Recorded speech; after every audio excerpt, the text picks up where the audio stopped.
Jelajahi cara baru mendapatkan informasi. Download Metro TV Extend sekarang. Tapi itu yang sebenarnya ingin saya tanyakan nih Pak JK. Kalau kita ngeliat rekam jejaknya, Pak JK ini kan jadi wakil presiden dua kali ya, zaman PSB dan Pak Jokowi. Kalau diiris rata-rata, lebih enak yang mana sebenarnya? Kalau waktu zaman SB, ya, saya dengan Pak SB sejak awal sudah ada perjanjian tertulis. Sebenarnya Pak Ibu Mega juga ngajak, cuma tidak bilang. Gitu kan. Kalau kita kan orang daerah harus jelas, itu mau atau tidak. Yeah. Nah, jadi bukan enaknya, berat justru. Yeah. Lebih berat mana? Tapi ada konflik of interest. Baiknya ada fokus kita kerja. Kalau Pak Jokowi semuanya umum dan yang beratnya rapat terlalu banyak gitu kan, karena semua dirapatkan bersama-sama gitu kan. Box 2. Log in. Kita serahkan log ini ke Ibob yang pertama. Silahkan diulas sepenuhnya. Bib, begini, saya kan dari kaumnya Onat dan kaumnya Boris, kalau saya ini perwakilannya gitu. Ada teman saya yang tidak percaya akan adanya Tuhan gitu. Nah, bagaimana bisa menjelaskan? Karena kalau kita berbicara dengan teman-teman yang logis, biasanya terjadinya kepada debat gitu. Dan debat kembali kepada rasional. Kita lupa bahwa sebetulnya itu ada iman di dalamnya gitu, Bib. Kalau yang diinginkan adalah penglihatan yang sifatnya material, itu mustahil.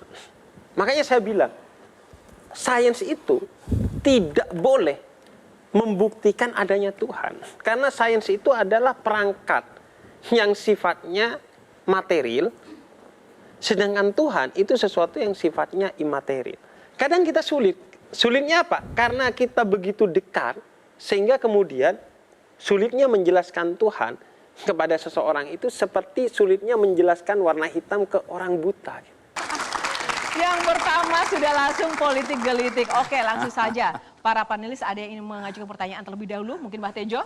Orang semua mengatakan yang nggak suka sama Anies Baswedan waktu pilihan gubernur DKI menggunakan politik identitas.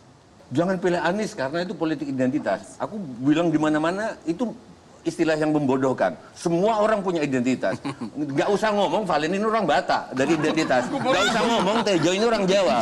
Itu pembodohan. Tapi saya memberi ruang, oke. Tapi yang nggak suka Anies harusnya bilang gimana? Kalau menjawabnya itu dengan kenyataan. Apakah saya ketika mengelola Jakarta diskriminatif? Apakah ketika saya mengelola Jakarta memberikan perlakuan yang tidak adil? Apakah kemudian cenderung kepada 1-2 kelompok tertentu atau semua dapat kesetaraan? Kan Anies udah 5 tahun tugas. Kenapa terus-menerus dinilai pakai pernyataan? Lihatlah kenyataan. Kenyataannya udah kok. Jadi kalau misalnya dituduh dengan misalnya ya framing apapun juga, itu 2017.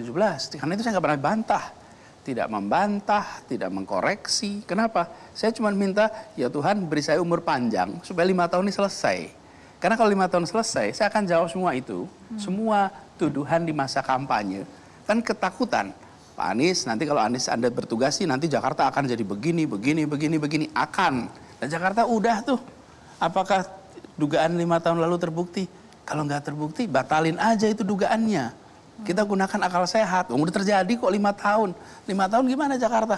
Rasanya Jakarta tenang, tidak ada ketegangan. Jakarta damai, suasananya suasana guyup. Itu kan dibangun 5 tahun ini. Kan nggak kelihatan. Saya sapa semuanya. Komunikasi dengan semuanya. Dari mulai yang sepemahaman sama yang tidak sepemahaman. Dan saya tidak peduli apa pikiran mereka di masa lalu. Saya sering bilang begini, I'm not asking you to like me. I'm asking you to help Jakarta. Saya nggak minta Anda menyukai saya. Tapi saya minta Anda bantu Jakarta. Wow, keponya plus 62. Persilakan kesempatan untuk audiens yang akan memberikan pertanyaan langsung kepada Rocky Gerung. Siapa rekan-rekannya? Ada yang berani ini. Ada? Gua aja mikir keras. Oke, silakan. Saya ingin bertanya, jadi dalam sebuah kontennya Bang Rocky yang membahas soal KPK itu banyak pejabat yang pensiun itu secara tidak jujur.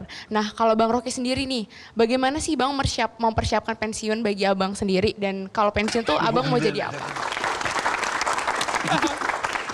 Ini Silakan. saya berupaya seolah-olah saya punya gaji supaya ada pensiun itu.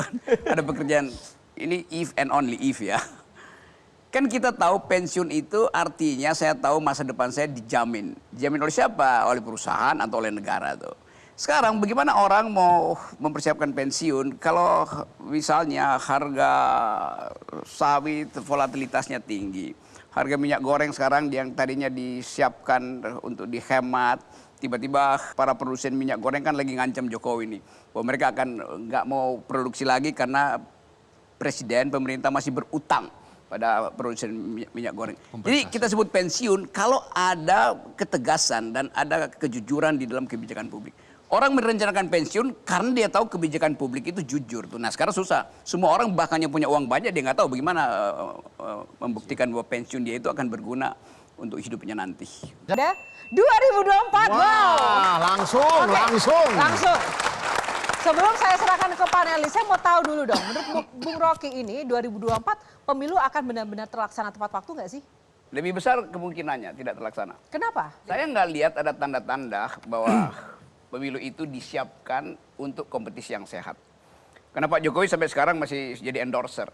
Jadi dia baru terlaksana kalau Pak Jokowi berhenti jadi endorser itu sebetulnya. Jadi sebetulnya pemilu itu kan adalah tertib, keteduhan untuk memilih. Kalau diganggu-ganggu oleh Pak Jokowi, ya itu artinya Pak Jokowi nggak ingin ada pemilu sebetulnya. Kan gampangnya begitu.